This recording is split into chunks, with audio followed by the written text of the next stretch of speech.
There are a lot of reasons to be excited about this industry, if you ask me. I think it's a place where we can have fantastic collaborations and partnerships amongst hardware, software, media, OEMs, everyone working together in the EV and EV charging industry. I'm really excited to have kind of, a friend of Out of Spec in a way, on to the Out of Spec podcast today, and that is Dan Larson. You are the product and solution manager at Autel Energy. So thank you for joining me on the Out of Spec podcast today. It's really great to have you here. Absolutely. Thank you for having me, Francie. Yeah, so we, of course, were in person recently, which we'll dive into a minute, but usually it goes, I meet someone virtually first and then in person, but this way we did it the opposite, which is kind of nice. Yeah. So it was an awesome event out there. I'd love to know more about your background, Dan, because I know, of course, product and solutions manager at Autel Energy, but how does this come to be? Because Autel hasn't always been in this space, first off. There's many also kind of different portions of Autel, but tell me a little bit about your background, especially so that our audience can know like where you came from and how you got to where you are today. Sure, absolutely. Dan Larson, Product and Solutions Manager with Autel, based out of Minneapolis, Minnesota. And my entrance into the EV space is a little different than most. I actually started out in the mechanical repair industry. So I was a master automotive tech for about 10 years. Loved it, loved working on cars. I was kind of in the advanced technology side with electrical troubleshooting and all of that. And I always had a passion for emerging technology. So when hybrids first came out, I was taking a lot of those hybrid training classes and, wanted to get my feet wet with all the new stuff right away. So then after working in the repair industry for a little while, I was with a company called Identifix, where we make, it's like diagnostic software for vehicles. And was there about 3.5 years, and then had the pleasure of joining Autel, and I actually joined Autel on the diagnostic side. So those of you that aren't familiar with Autel, we've actually been in the automotive diagnostic business for about 20 years. I think 2024 is going to be our 20-year anniversary there. So, nice. Yeah, so I joined the diagnostic side and helped build some SaaS platforms for technicians to use on our scan tools. As soon as those were built and running, then at that same time, we were establishing our Autel Energy division.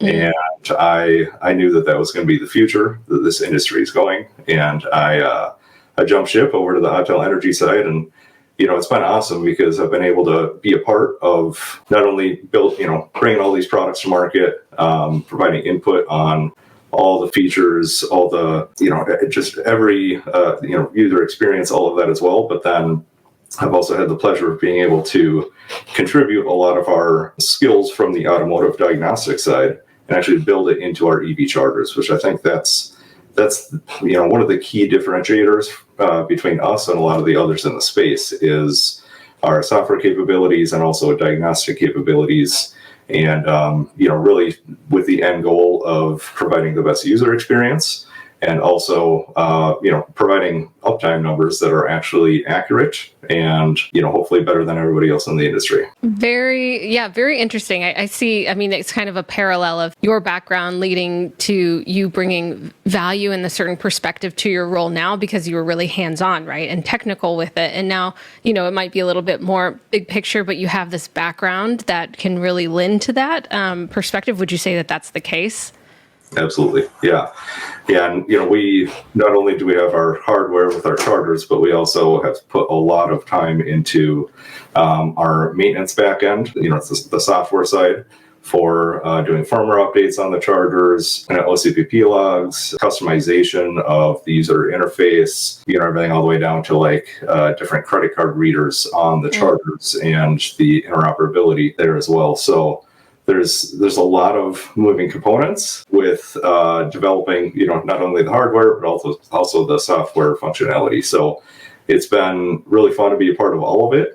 And, and then we have our operations software, from setting pricing, configuring user access with RFID cards, looking at all of the charging data. Through our back end, you can view all the charging curves, start time, stop time, any faults, any, authorization requests, all that as well. So it's a very robust platform. And, with that said, it's evolving. So every month we're doing new firmware updates to the chargers, new software updates to our back end, and it's really, from where we started to where we are now, it's amazing what we've accomplished. Very cool. Yeah, there are, just so many moving parts here where errors can come along in the charging process, and from user error to the card readers, to the cables, to the connectors, to the EV charger, to the utilities, to the telecommunications. So many moving pieces. So you have to, you can try to fit in at one spot, but I think what I'm finding through all my research is that the comprehensive approach is just a no-brainer. But again, before we dive into the details, which I love, so Autel did send Out of Spec the 240 kilowatt DC fast charger, the Maxi charger. So that's going up at our office building at the CSU Powerhouse. And audience, if you haven't seen it, there is like an hour-long unboxing video where Kyle, it's an atypical unboxing video, I'd say, of a high-powered,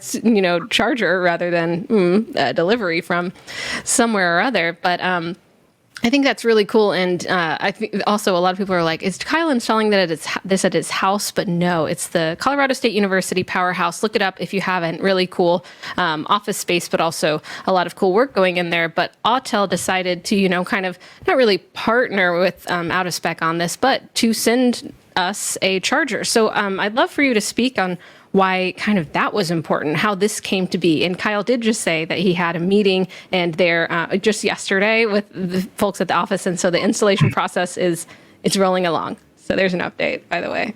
Awesome. Good to hear. Yeah, I think that that's a great real world example of deploying an EV charger, because there's getting the hardware on site, which, the shipping logistics involved. But then a lot of times once the product's on site, then there's other holdups from utility companies, from installation partners, and it's part of the process, unfortunately. But yeah, that's just a good example for all the viewers as far as why some deployments take so long. But, definitely. But yeah, in talking with Kyle at some previous events, he had mentioned about potentially having like a demo charger, and obviously we had sent him some of our residential chargers in the past just to do a review and just for his feedback. And, then he mentioned about the ability to put in a DC fast charger at the CSU Powerhouse. And as soon as we heard about that, we want the real world feedback, direct customer feedback. Sounds like Kyle's plan is to eventually open this charger up so that anybody in the area can come by and use it. I'm also going to create a custom feedback page for anybody using that charger to give us your direct feedback. And basically we will look at all the input and we're going to bring them back. So anything from, just user experience related stuff.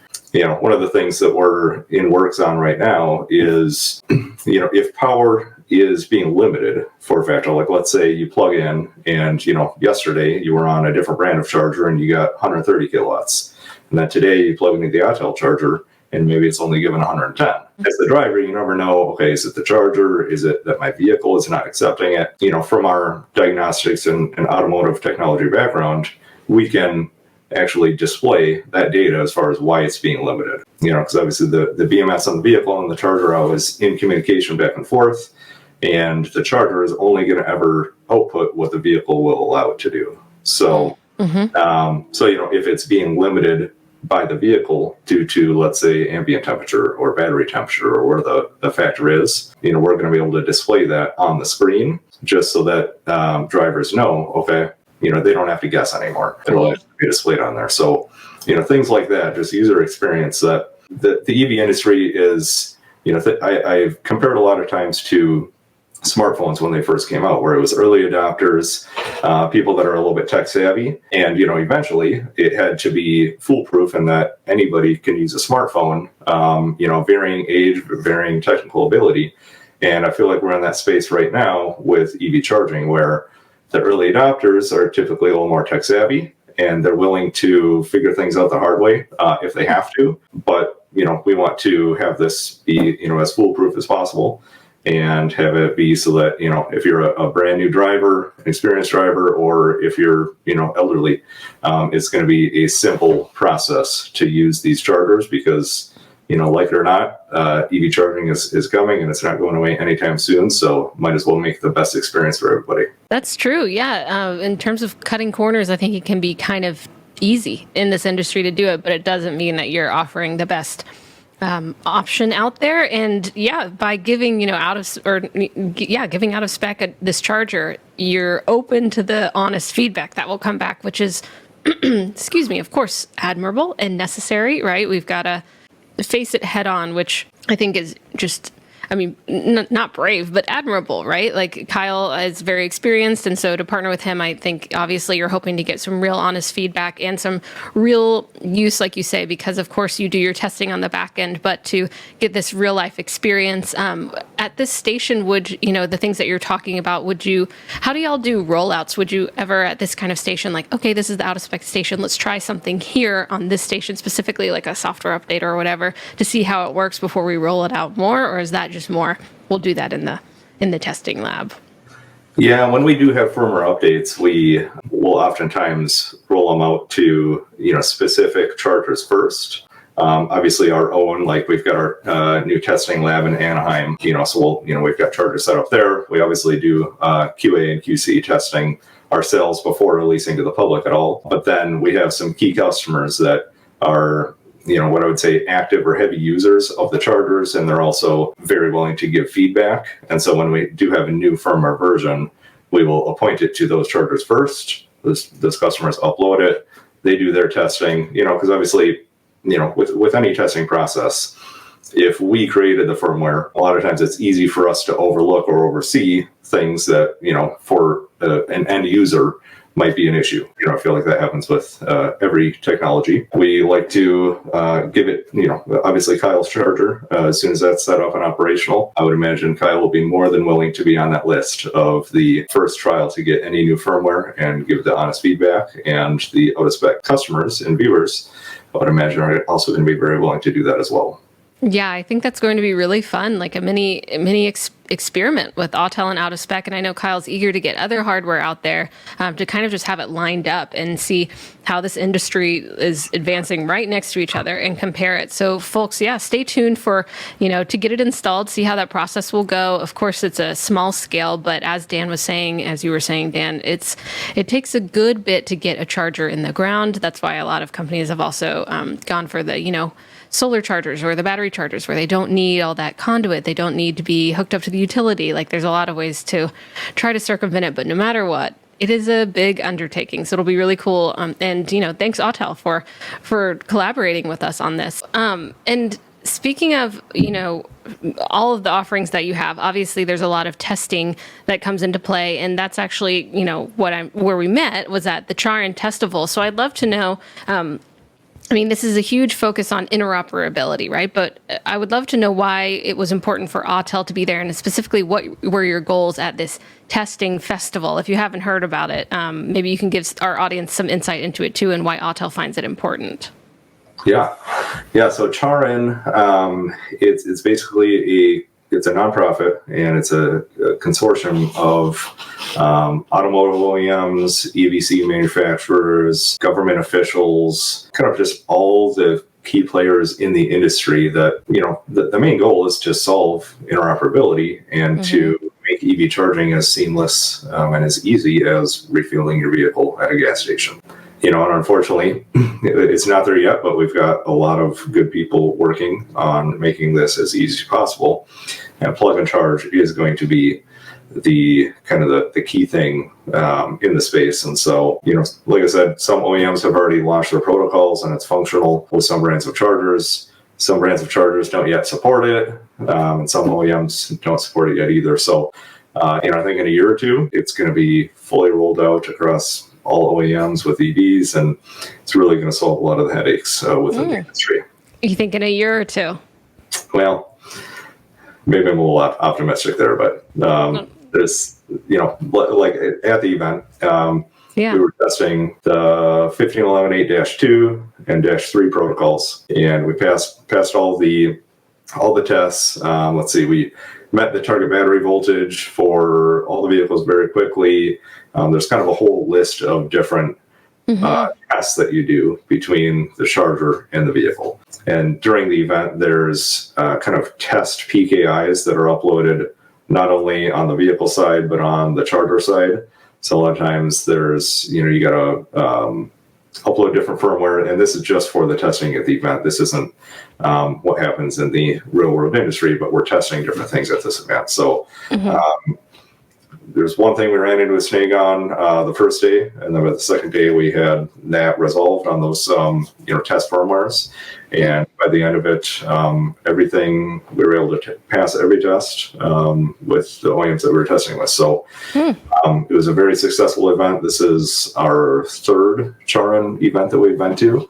And Nice. yeah, it's, it really does do good things for the industry just by bringing all the key players in the space. And it happens twice a year. So very, very productive.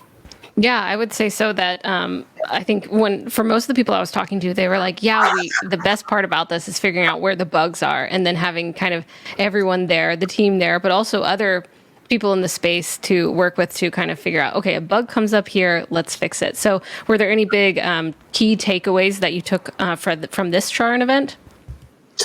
I would say maybe the biggest the biggest setback is that there's different brands of PKIs. Hubject is kind of the most well-known one, but now there's like the Charin had issued the Keysight PKIs, so there's some compatibility issues there. But either way, that's the reason for that event, is where all the engineers are then testing together to troubleshoot and resolve any of this stuff. And yeah, I'd say it was quite successful overall. So, in terms of the industry so far, what's your opinion on how it has progressed? Do you think we're on track? I mean, you think that ISO 15118, we might, have it widespread in a year or two, but in general, what is your impression of how things are coming along? That's a tough one. Obviously, I wish it was ready to go and launch today. But there's just a lot of moving components, and it keeps advancing too. So, like a year ago, the kind of the test cases and stuff like that at the events were not nearly as advanced as they are today. So it's a revolving topic, I would say. And I think what it's going to take, though, is that the automotive OEMs, understandably from their side, they don't want to release it until it's fully vetted on their end.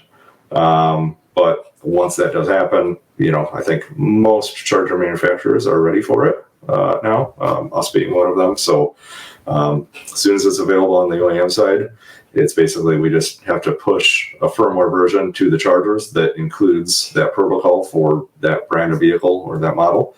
And as soon as that is pushed through, then plug-in charger is going to be enabled and working on those vehicles. Do you think that'll have a huge, how big of an impact do you think that will have on the industry, and not just, the customer experience, but like the future of EV charging?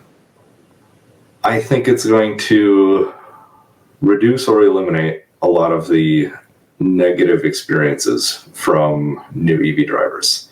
Because, I don't blame a lot of EV drivers in that, there are some people that are switching back to ICE after owning an EV for 3 months, 6 months, something like that. And it's not as seamless of an experience as refueling a gas car. And it's unfortunate that has to be the case, but, it is where we are today. And I think we've got a lot of the right people in the industry working on solving these headaches, and the Charin event being one of them. So, I do think that it's going to be pretty quick that plug and charge is enabled on a lot of OEMs, hoping within the next year or two that it'll be good to go there.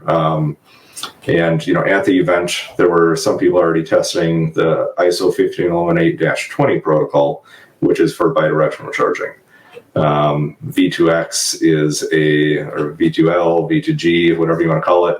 It's obviously been a big topic in the industry. I don't think the industry and the grid and everything is quite ready for it yet, but that's another thing that a lot of key players in the space are working on it. And, we've got a bidirectional product coming out next year, possibly 2 different models coming out next year. And, that rollout is also a little bit waiting on the OEMs releasing their bidirectional protocols for public use. So as soon as that starts rolling out as well, it's really going to solve a lot of issues. It's going to help the grid, and it's going to give that peace of mind for new EV drivers or people that are just interested once they know that, okay, it's not a pain to drive an EV anymore. And especially once we have better coverage with public charging, as the NEVI program, all that stuff rolls out, it's really going to help the industry. Yeah, not just more charging, but better charging experience. Because like you said, just one, it shouldn't be so unreliable. Yeah. And thanks for your opinion on that. I would love to know a bit more about your product line. So Autel has like at-home AC charging as well, and then also solutions all the way to the DC power charging that we are discussing now. So I know that you have a slide deck, and you can walk through it for our audience, because I think you have a lot of diverse offerings that aren't just, not everyone can get the DC fast charger at their office, but there's some other options. Yeah, so I'll pull that up. Absolutely. Great. Yeah, so this is our, let me go back. So this is our full lineup. And I just want to cover real quick as far as, kind of our North American operations as well. So our North American headquarters is in Port Washington, New York. That was actually, we had just moved into that building as we were establishing the Autel Energy division. And so it was primarily designed for our diagnostics side of the company. And so we very quickly outgrew that building as soon as we were introducing all of our EVSE into that same location. So we realized very quickly that as we scale, we need some more real estate as well. So we have our innovation center in Anaheim, California. Just did our grand opening on that a few months ago. And so it's a beautiful building, and it's only about 5 minutes away from Disneyland. So, Magic. If you ever come out, you can stay by there as well. Yeah, we should get a tour of that one day. Absolutely. Yeah. So this building, it will serve as, warehousing for some inventory, just as a location on the West Coast.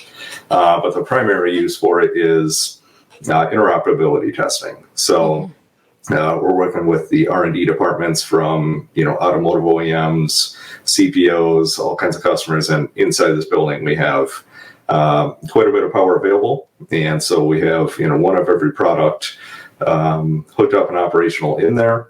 And so we're doing OCPP testing with third-party software vendors, UI testing with custom UI uploads. As I'll cover on our products, we've got the screens on there, so we do custom advertising and all that.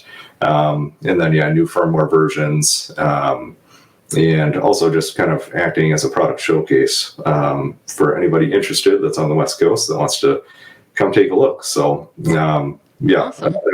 That one just opened up a few months ago. And then kind of the biggest news is our U.S. manufacturing site in Greensboro, North Carolina. So this was in the works. Here's a rendering of, it's already set up and operational inside.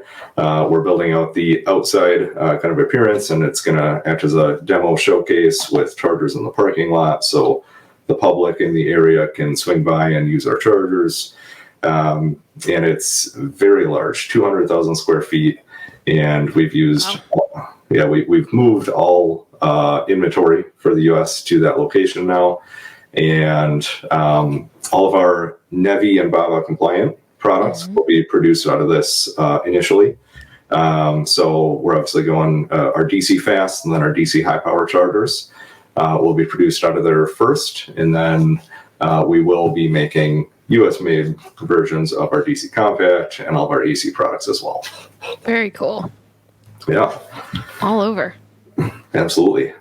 Yeah, and to jump into the products, this was our very first charger into the market. So it was our residential AC Elite, and we have it in two variants. We've got the in-body holster and the external holster. In-body holster is a little more popular, but the external holster, where the one area where it's really nice is, let's say you have a residential garage, and when you pull the car in, if you have to walk in front of the vehicle to get into your door, if you have the in-body holster and it's mounted right there, it does protrude from the wall about 11 inches total. And so the external holster model is really nice because you can just mount the charger there and then put the holster near where the charge port is on the vehicle, and it does swivel down. So it keeps it out of the way so that you don't bump into it as you're walking by the vehicle. Cool. Yeah, and we have a couple different power output options as well. Right. We got 40 amp with the NEMA 650 plug or NEMA 1450 plug. Then we've got the 50 amp version, which needs to be hardwired per electrical code. Okay. So, yeah. So pretty decent power for at-home charging. Absolutely. And we will have an 80 amp version of a residential coming out. I think it's scheduled for Q2 of 2024. Okay, interesting. Can you tell me a little bit about that choice to go higher to the 80 amps from this original offering? Absolutely. Acceptance rate on vehicles just continues to increase. Battery pack size continues going up. Obviously, there's select few models, the F-150 Lightning with the large battery pack. There's the Lucid Air, a couple others that are able to accept that 19.2 kilowatts or 80 amps. And we see the industry moving that way. And the Cadillac Lyric as well. That's another one. So right. We wanted to offer something in that space, and we do have a current solution, which I'll cover in a couple of slides here. But from the residential standpoint, we wanted to have a single port 80 amp that's really built for residential use. So it's going to be kind of a version 2 of this product. So it's going to have quite a few new features, ISO 1511H, all of that. Cool. And it's a really good looking product as well. Nice. Okay. Absolutely.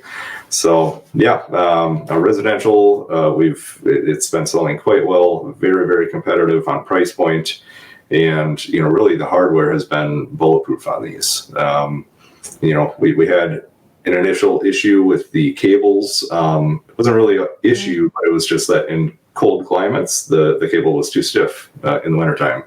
And so, as we're very welcome to feedback, we received that feedback. And so we got on it right away and we revised the cable, and it's much more pliable in the cold weather. And it's actually, I believe that on some of the user ratings, it's number 1 or 2 on the list as far as cable bendability in cold weather. So nice. I mean, that's one part to think about cold weather. We often think about like the charger itself working, but driving up to Cleveland when it started getting cold, we're talking about the different kind of cables, but it really does change the experience if you just can't even bend it to get it plugged into your EV. Absolutely.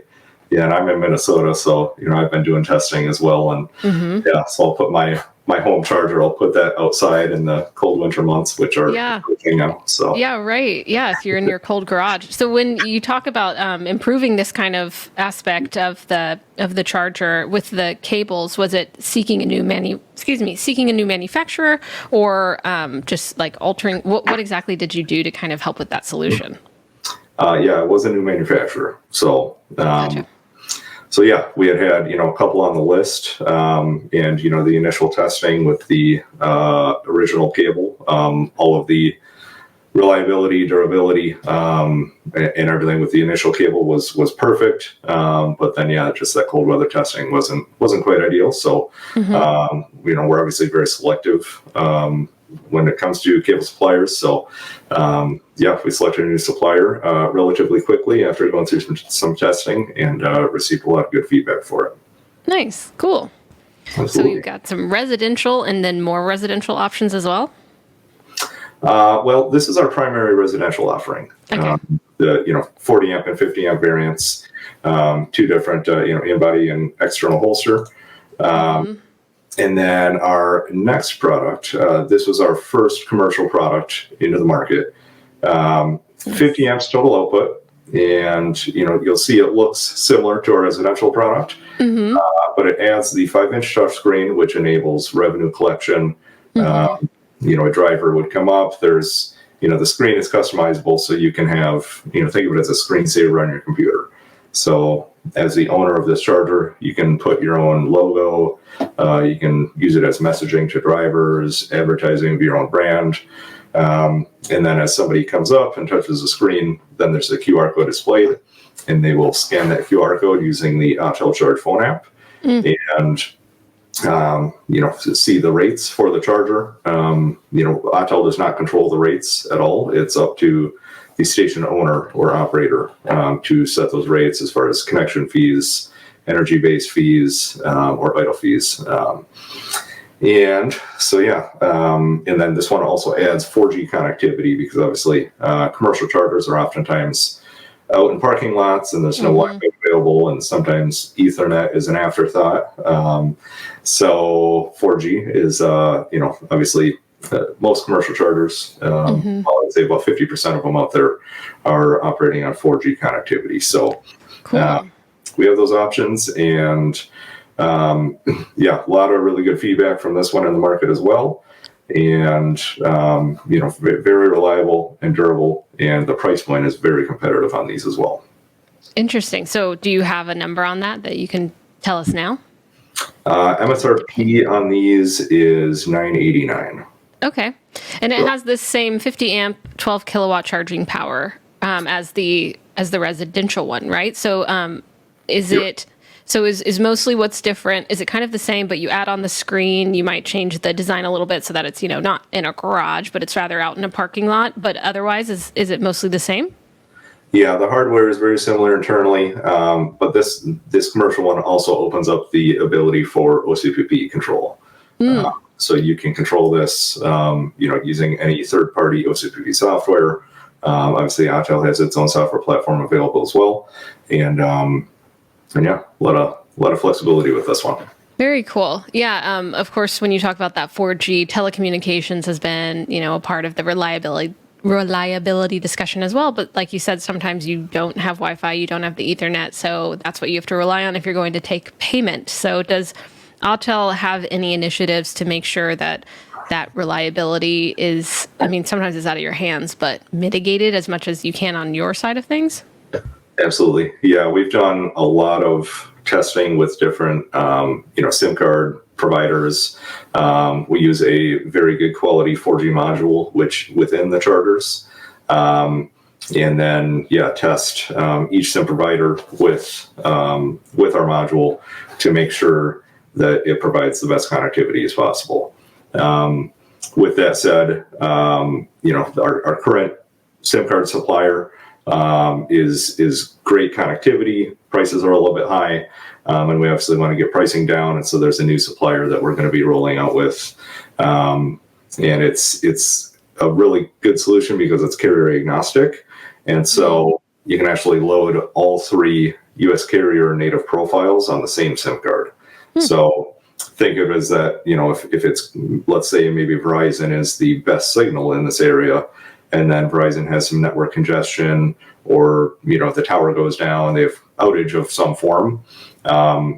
Once we develop and integrate with this new SIM card provider through their API, we can actually have it dynamically switch between carriers as soon as one carrier drops out. So it would switch right over to AT&T, and there's the APN settings as far as where that is going to point to as far as the server, and so it requires a lot of integration, because then we need to make sure that the APN gets changed for the new carrier as soon as the SIM card changes carriers. So we're working on that. We'll be rolling that out sometime very soon, and the goal there is to really just increase the uptime of the chargers, because right now, if one network does go down, it has to be manually switched, which we can certainly do that. It just takes a little more time, and we're all about providing the best experience and minimizing downtime as much as possible. Cool.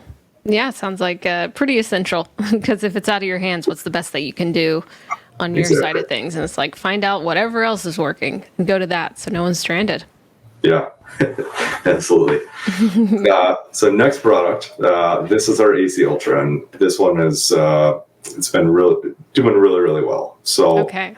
19.2 kilowatts out of each port simultaneously with this one, which is kind of unheard of in the industry. So the standard input for it is two separate 80 amp circuits, each on their own 100 amp breaker, and that'll provide the full output.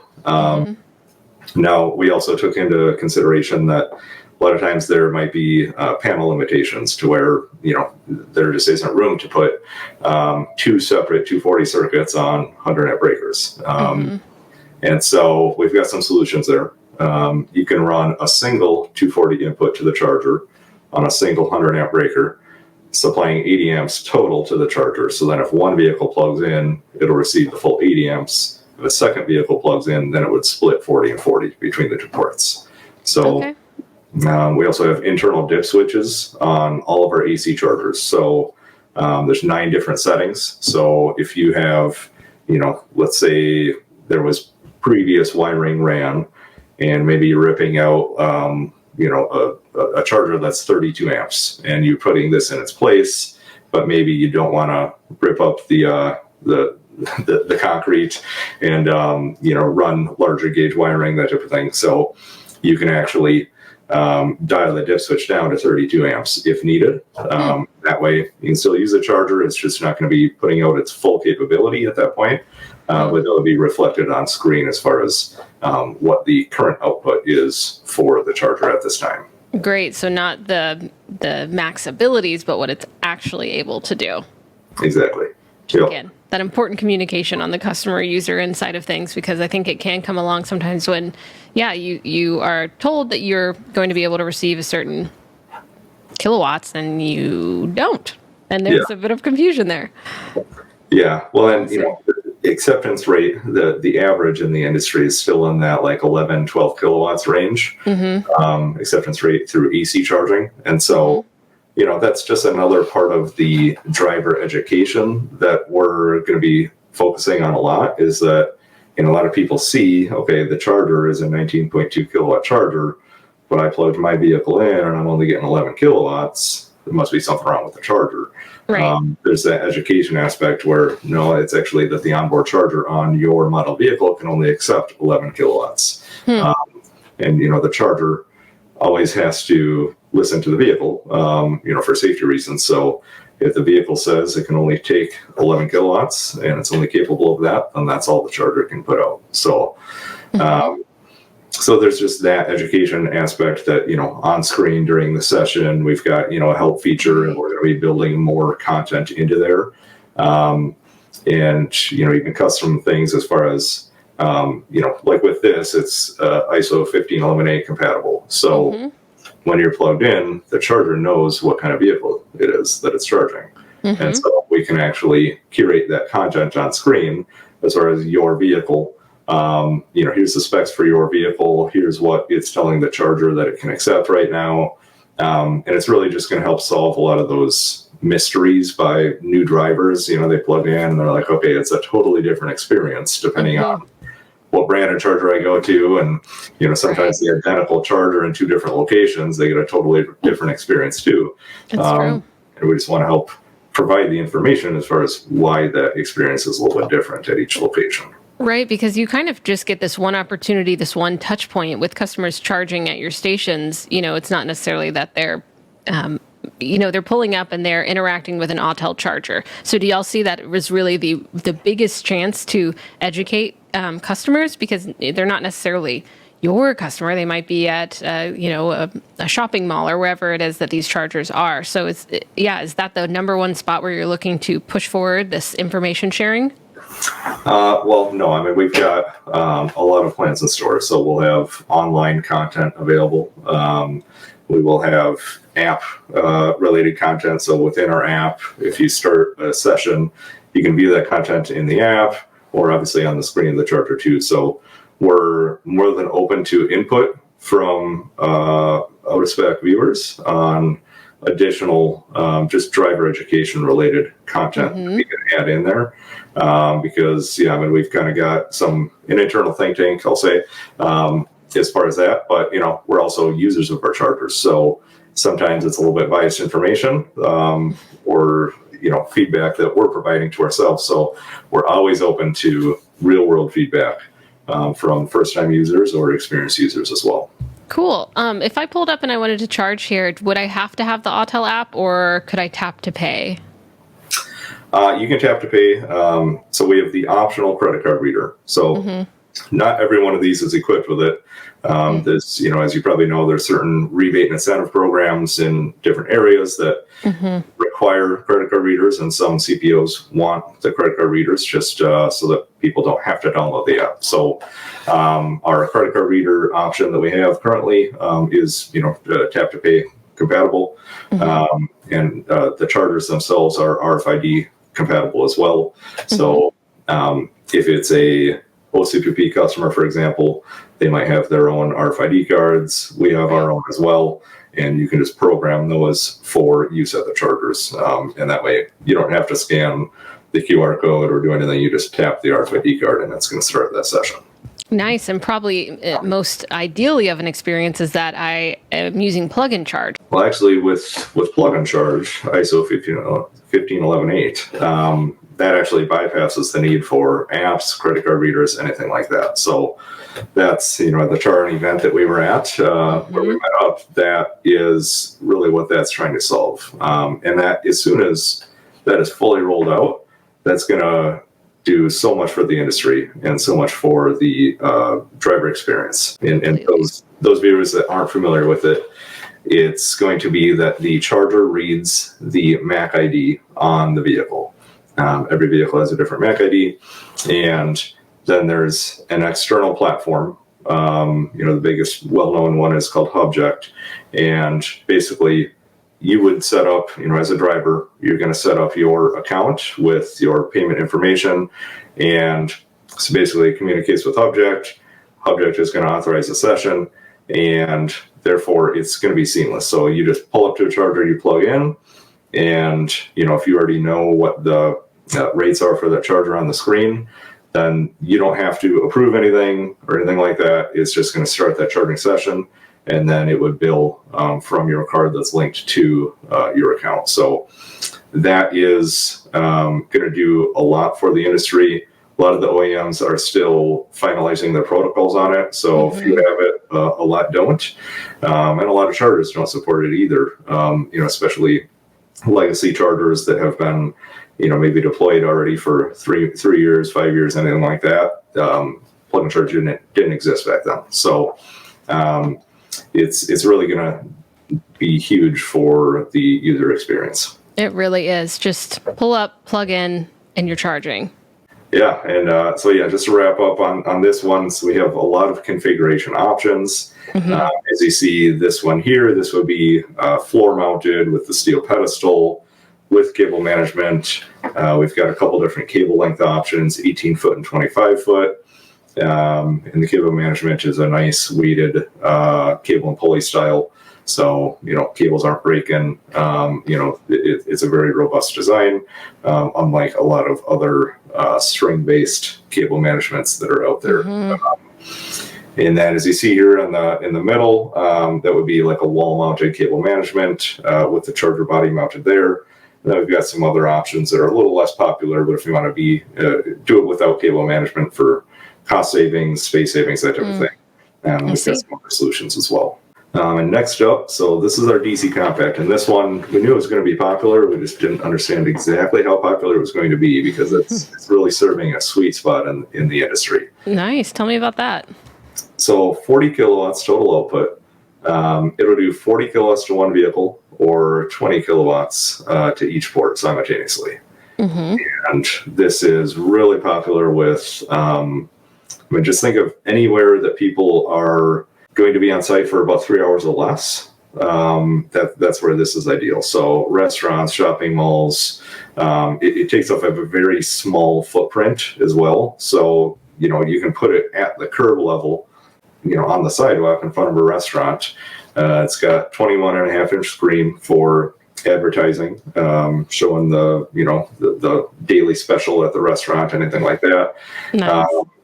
And the acceptance rate on AC is obviously it's about an average of 11 or 12 kilowatts still. So yeah, if you had those, people are certainly going to get a charge with that. But this enables, obviously DC, there's a limitation other than on the BMS for high-speed charging. But every vehicle that can take DC charging can accept 20 or 40 kilowatts. So it's really going to help top off that range or fully charged vehicle. If they arrive at, let's say, 25% state of charge, and if they're the only one plugged in, they're getting 40 kilowatts. So, the average battery pack size is in that, 80, 90 kilowatt range. So 2 hours, they're fully charged and they're going to be very happy. And really the cost on this is really, really competitive because there's some other like 25 kilowatt, 30 kilowatt, like wall mounted DC products out there in the market. This one can be wall mounted as well if needed. We've got the pedestal version. We also have like a trolley mounted version on wheels for within like fleet warehouses. Sure. But our price point on this, you're getting 40 kilowatts with the advertising screen, all of that for about the same MSRP price as the single port 25 kilowatt wall-mounted units. So this is really taking the industry by storm on that, and really popular with school bus fleets. A lot of school districts rolling these out too. So it's been a really, really popular product, and it's going quite well. Yeah, I can see why that would be popular. And considering that, this is NEVI compliant. So this product right now is not. Okay. Our first NEVI BABA compliant products are going to be for the NEVI plan. So 160 per port and higher capable chargers. So I'll cover that here shortly. So we've got some solutions there. This one is going to be, we're going to have a US made version of this available. It's just the first two products out of our North Carolina facility will be higher powered than this. Gotcha. I was just thinking because of the EV school buses, I'm sure that would be with NEVI funding. I know that that's not only, of course, the school buses, but how you're charging them when they're sitting is definitely a lot of potential there to take advantage of federal incentives. So just a little curious on that. So yeah. All right. This is a cool one. Here's our flagship DC Fast. Okay. So this is what is at the CSU Powerhouse. Obviously, once we get that up and running, I'm going to come out. We're going to do a full video on site of the activation, commissioning process, all of that, and full rundown on 2 viewers on that charger. But yeah, the 60 kilowatts all the way up to 240 kilowatts. We use 20 kilowatt power modules, which I'll show you in this one here. So as you can see, the power modules come in from the side and very clean design internally. What we like to say is that we relate to the game in the DC space, and we kind of did that to learn what not to do. I could see that. DC charger reliability is obviously a very big pain point in the industry. And, this, obviously we put a lot of R&D into all of our products, but for this one especially, we wanted to make it so that, obviously if any component does fail, it can be replaced in 10 minutes or less. So that, the power modules, there's literally 2 screws. You slide it out, slide the new one in. They're about 25, 30 pounds. So anybody can swap those out. The cables, if one ever does get damaged or vandalized, anything like that, it takes exactly 10 minutes to swap a cable out. And all of the contactors, relays, everything internally. The only exception is the screen. It takes a little longer to replace the screen if it ever gets damaged or anything like that. But we haven't had any actual screen failures yet. So, but yeah, 20 kilowatt power modules. We chose that. Many reasons. But the biggest one being that, okay, if a power module ever does fail, a lot of other products out there, if a power module fails, the whole charger's down. Right. With ours, if let's say you have 180 kilowatts in your charger and one fails, it's only derated by 20 kilowatts. Yeah. One power module cannot bring down the charger. And through our diagnostic software and everything, you can actually, if you're the operator of the charger, you can configure somebody to get either live text messages, live emails, as soon as there's a critical fault to the charger. And we have 3 different fault criteria. You can actually send live alerts for all 3, but if the emergency alerts means there's something that needs to be addressed. And that way you'll know right away as the operator of this charger that, okay, it's setting this fault code. I can see that it's, now derated, 20 kilowatts less. And, from our remote backend, we'll help diagnose it as, okay, do we just need to reset something? Is there maybe, a new firmware version, something like that we need to push to it? Or does it actually need a component to replace? And we can actually remotely diagnose 95% of the components within the charger without needing to send somebody on site. So that's, obviously uptime is the big goal there. Right. But also just O&M costs for CPOs is, just really, really excessive because, think of the scenario where if you don't have remote diagnostic capabilities, obviously you'll maybe have to rely on a negative plug share review to even determine that your charger isn't working. And then you would have to roll a truck, if it's down the street from you, it's not a big deal, but a lot of times it might be 4 hours away, something like that. So you have to roll a truck once, send somebody on site to then diagnose it. Then they drive back. Then you got to order parts, wait for the parts to come in, and then you roll a truck a second time to actually do the repair. With our remote diagnostics, we can identify what component needs to be replaced if there is a component. And, for some of our CPOs are already stocking replacement parts. Otherwise, we've got inventory in the US. We can always overnight ship. And then that way, you only need to roll a truck one time to go on site, replace that part. And it's really reducing the O&M costs for all of our customers. Right. That's a huge concern, of course, like not only from if you're, owning or operating one of these, but also the end user, because if a site's out of commission and no one knows why and no one knows when it's going to be fixed, my experience is definitely negatively affected. So one, just having the module set up this way, it's mitigating most, issues that happen, like it's derated, it's not totally out. And then also the fix, you put in a new module.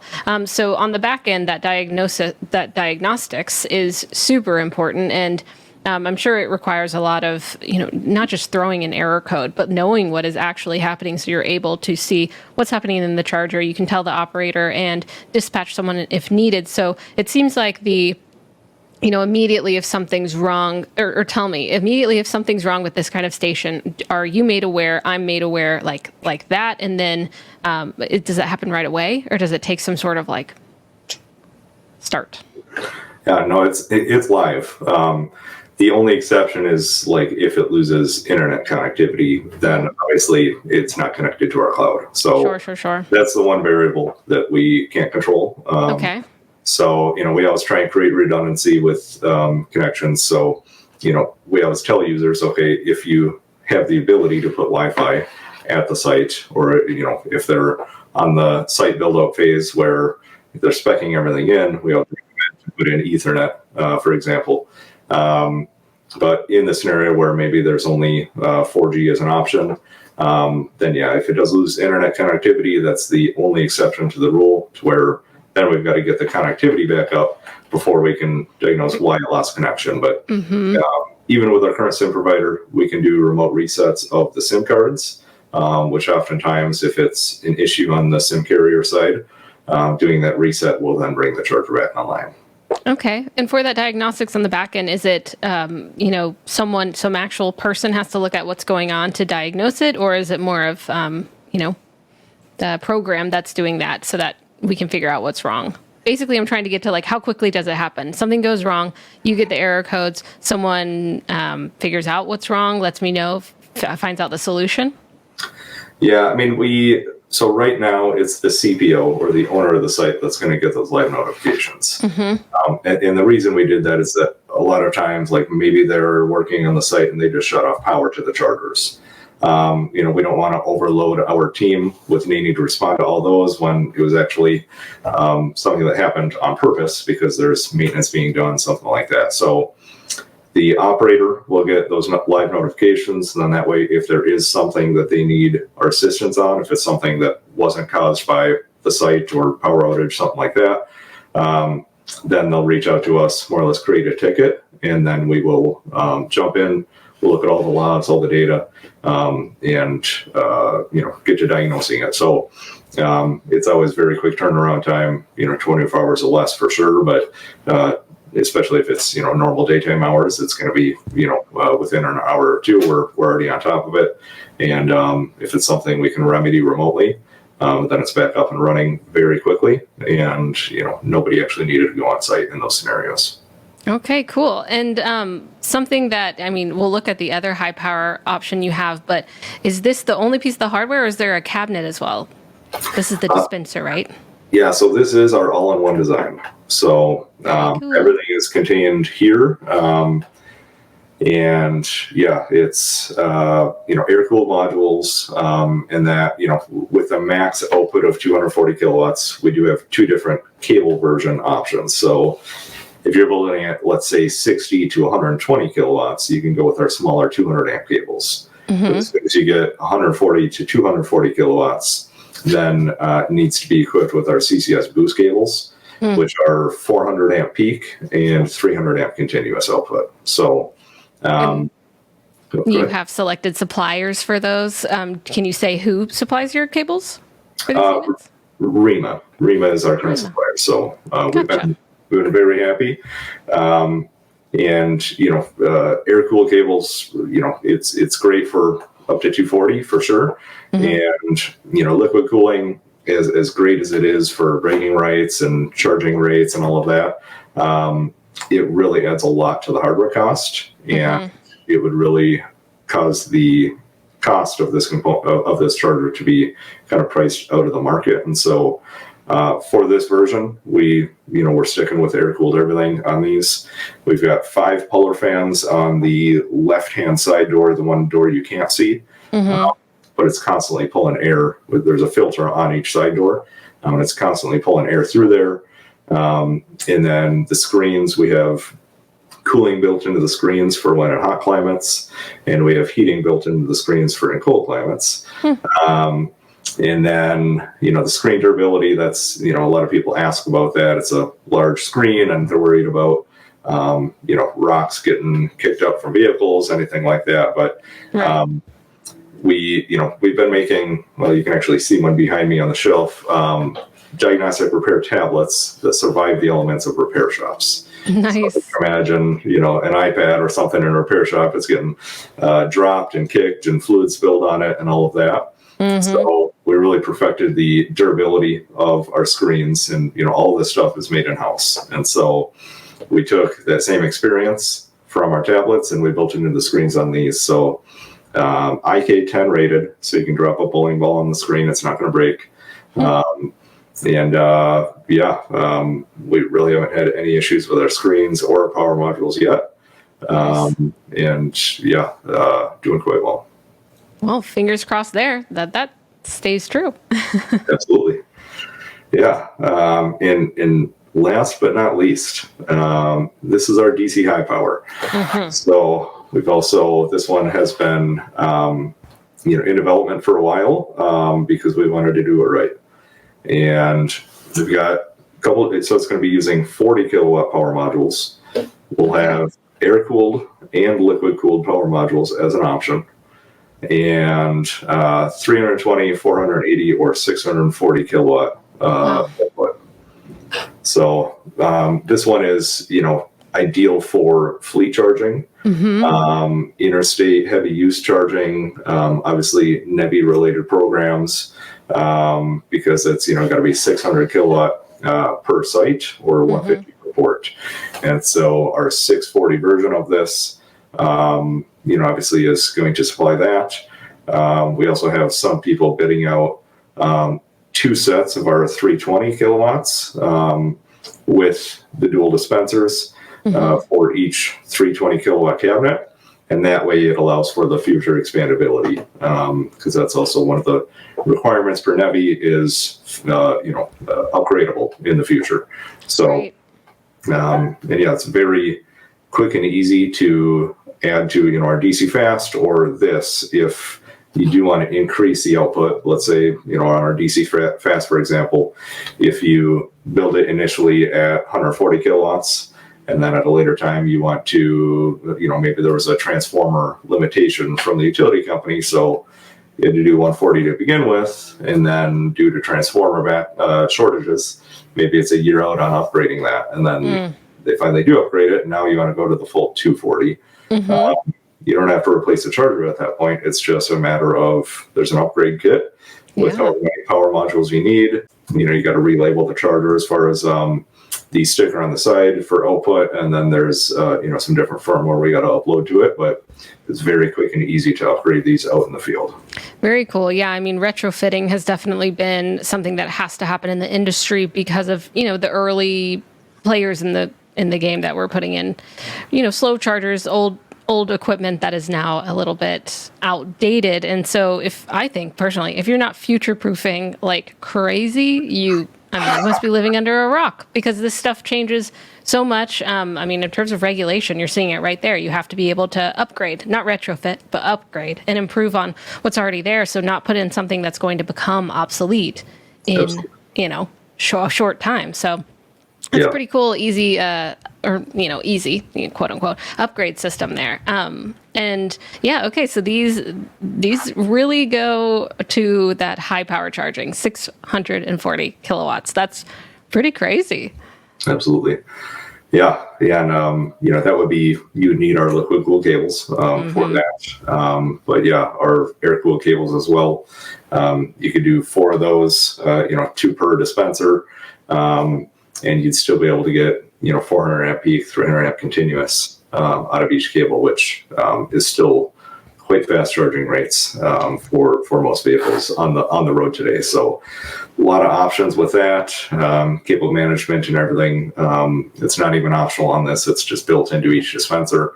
And these are really, really made for the heavy duty fleet and even just passenger vehicle charging, but heavy use cases. Very cool. Okay, awesome. I mean, it seems like you have an offering for kind of every kind of charging that is needed besides the megawatt charging. So next up, I just want to give a brief overview of kind of our 3 different platforms. So we have our Autel Charge app, which is if you purchase a residential charger, you are going to use our Charge app to pair the charger via Bluetooth. And that's where you'll set everything up. And if there is a Wi-Fi connection that you want to connect the charger to, then you would do that while connected via Bluetooth.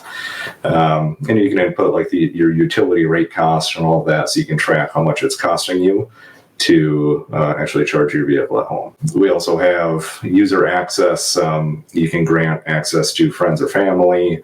You can set up RFID cards for, like, if it's an Airbnb, something like that. If you want to just put a RFID card on a lanyard inside the property and enable that for tenants to use the charger. Got a lot of options there. And then it's actually the exact same phone app that you'll use if you're a public EV driver and you come up to your first Autel charger. You will just pair your credit card to the phone app, and then you scan the QR code on the charger, and that's how you authorize the sessions through there. Yeah, and then on our cloud software, we kind of have 2 different platforms. So the operation platform, this is, if you're the operator of the charger, you configure the per kilowatt pricing, idle fees, connection fees. You can view all the previous charging sessions, any faults or warnings that are setting.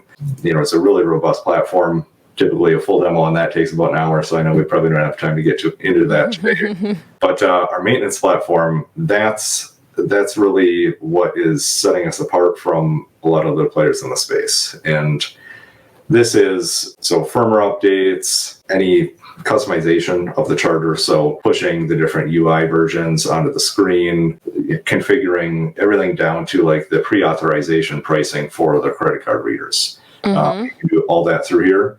And the advantage to it is that you can have this while still operating the charger on a third-party OCPP platform. Typically, let's say, you purchase a different brand of commercial charger. As soon as you connect that to a different OCPP backend, then, it can only be connected to one OCPP platform at a time. And so, the charger manufacturer, they lose any control or insight into the charger as soon as it's connected to different software. The big pain point for a lot of operators, and understandably, is that think of it as that, okay, if it's an Autel charger and it's now connected to, ABC software company, then as soon as there's an issue, the operator, who do they call first? Oftentimes they'll call the software provider first. And the software provider says, oh, well, there's nothing wrong with our platform. It's got to be on the charger side.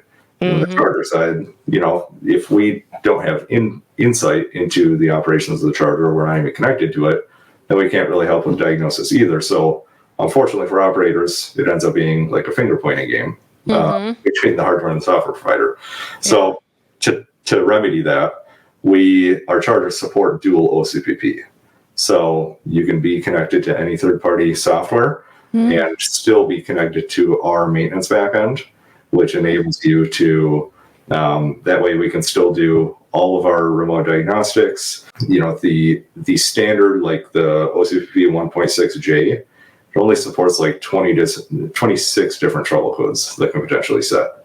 So there's limitations there where, okay, it might, it's a power module related error or whatever, points you in the right direction, but it doesn't help you actually diagnose what's wrong. No, not all the details.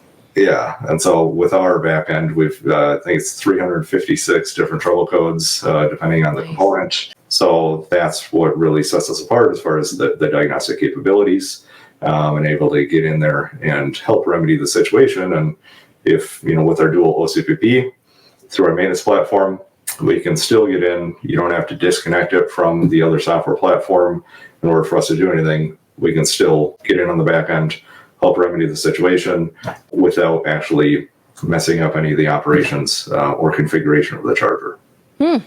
Wow, yeah, that is a really cool offering. If we're thinking about expanding the DC fast charging options out there, reliability is obviously a huge concern. It's been a real life experience for a lot of folks, especially on the CCS charging networks. And to be able to diagnose things real time, but in detail so that you can actually get it fixed when it happens. So I think this part, would you say that what is the competitive advantage of Autel? I mean, it seems like you're really taking in the customer experience, but really how are you trying to set yourself apart from the competition? We're mainly trying to not make the same mistakes as a lot of the others. There's many ways that we're going about that, but we're also trying to have product solutions for any need. So if it's residential, if it's workplace charging, if it's fleets, school buses, that type of thing, all the way up to the really high speed charging. We kind of have a solution in each space. We're not focusing on just one niche. And we've always been a fully vertical manufacturer, so everything's made in house. And I'm sure you've heard of excessive lead times from a lot of players in the space because it's white label products or just supply chain shortages. But our supply chain has always been very intact due to making all of our own stuff on the diagnostic side of the company. And we're able to kind of repurpose a lot of those manufacturing lines to now start producing all of our EV chargers. And we have very good relationships with any external suppliers as well. So we have plenty of inventory of all products in the US right now. We also have operations in Europe. We've launched in South America, Asia, Australia. So obviously I'm on the US side, but we do not have any shortages. And worst case scenario, if there's like a really large order, the longest lead times we've ever had is about 14 weeks. And that's if we need to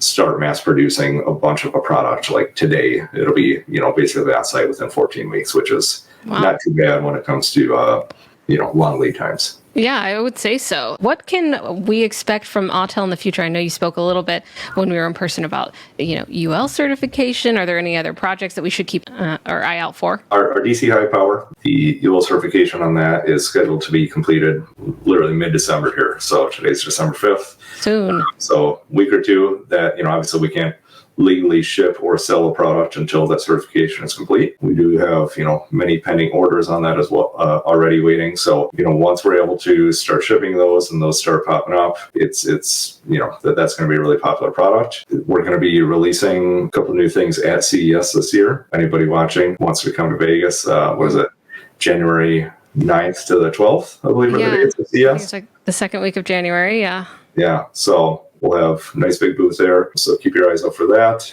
I have to say, we've got a great team. I've worked at a few different companies in the past, and I've never been at a company that has this many people dedicated to the products that we're bringing to market and so much talent. So it's amazing what we've accomplished and brought to market in, 2 years. We have a lot of even bigger things in the works, some things that I can't even speak on right now. So yeah, keep your eyes posted for any highlights, any news releases, that type of thing. But we're quick, we're nimble in how we bring things to market, and I think that with our experience in the industry as well, we're really able to bring a different edge to our products and to the market that a lot of the legacy manufacturers have not been able to do. Yeah, I'm excited to see, because of course you have a lot of offerings. You have a lot of products. The at-home charging, not as a worry with reliability, but stepping into the high-powered charging space is a bit brave, and it's a big undertaking as well, right? There's a lot more problems that come into play and challenges, I would say, that you have to face head-on. So I appreciate that kind of approach where it's like, yeah, let's figure out what works, what doesn't, and be, open to that kind of criticism. But it's definitely a lot to take on. So it'll be really interesting to continue to have you on the podcast, Dan. I've really enjoyed it. You're obviously very knowledgeable and know all about these products, but also to track how Autel might become, like a huge potential player in the high power EV charging space that definitely could use some innovation and, I don't know, just more solutions that are consistently reliable and help the EV adoption that is happening already. Absolutely. And that's our goal. So, my hope is that we are going to be recognized as a, number one, number two EVSE manufacturer in the space. And we're open to feedback, and we're quick to make changes when listening to that feedback. So I think that's another thing that's separating us within the space, is that it's not what you see is what you get. It's, okay, what's your feedback? What can we change?